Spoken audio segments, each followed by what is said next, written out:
Guess what? We finally figured out why there are so many figures in the ancient world that have a pine cone and a little bag. You see these all over the world. We finally know what they're for. And we also finally know how they melted those stones. So here I have an expert who's going to explain it.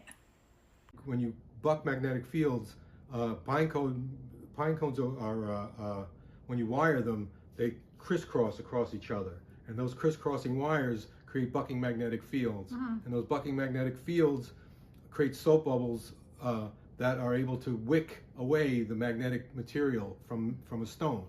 And so when they're pointing their pine cone away from them, they're using that energy to soften something, or you can also use it for other purposes. But the biggest one is making stone soft and light. And so the battery is in their handbag. The watch they have is what's causing the electricity to turn on and off. So my guess is it was like a wound watch that would just turn a circuit on and off. And why do they need a battery? Well, because DC direct current it doesn't work. So the battery is the battery is in their hands. And is a source of energy there.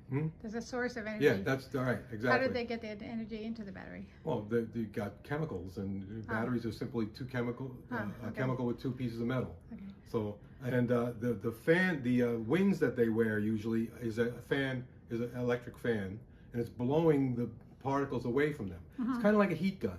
Have you ever seen a heat gun where you can heat up something like shrink wrap or something like that? It's the exact same thing, only the element, it doesn't create heat, it creates this frothing magnetic field, that foam that's able to wick away. Okay, and you think that they could use that to melt stone, and that's how they made the stone soft, and they made it less dense, so it was light. And that's how they constructed all these buildings. They could carve it like clay. Okay, you could make stone soft as clay, light as cork, and I call it the soft and light technology.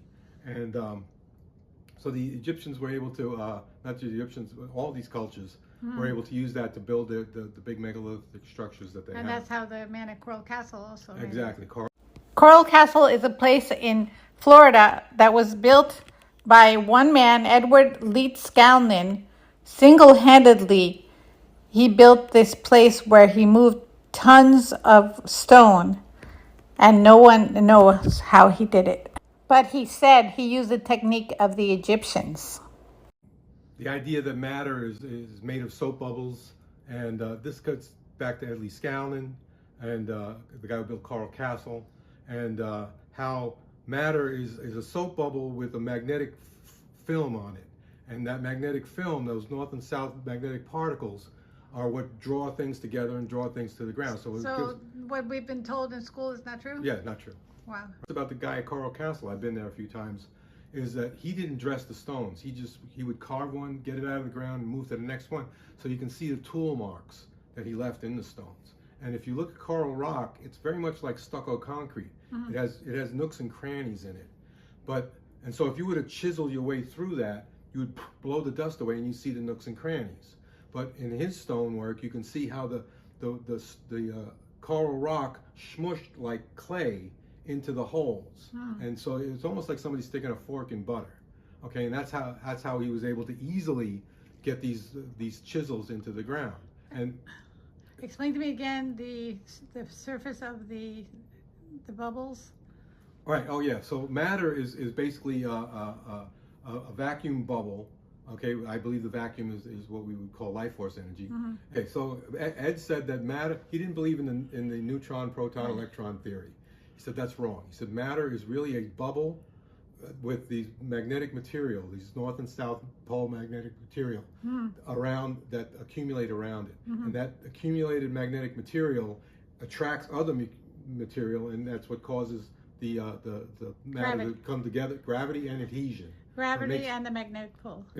Adhesion, what makes things actually pull together, be hard. Okay, so if you can take away that magnetic material, it becomes less heavy and less hard. So now you can carve a rock with a pencil or a piece of paper. I mean the copper tools that they have. And the way he breaks that adhesion is with that pine cone. Yes, Ed had there's very few people watched him work at night. But these kids who did see him one night said he had ice cream cones in his hands. Okay, he was pointing ice cream cones at the Wow. stone, which is exactly what the Babylonians and the Assyrians are all doing Wow. as well. So that is the technology that was used to build the pyramids and at The Scarlet cathedrals, Castle. Yeah, all the Yeah. temples in India and all exactly, that. exactly. Thank you. Can I see your shirt? Sure. I discovered the secret of Dendera light. And how can people reach you? Oh, I'm online. You can find a video of me online. Look up my name, William Sosa. Okay. And I did a video about 6 years ago. And I have a Facebook page, William Armin Sosa. So you'll find most of my work is on that Facebook page. Great. Okay. Thank you.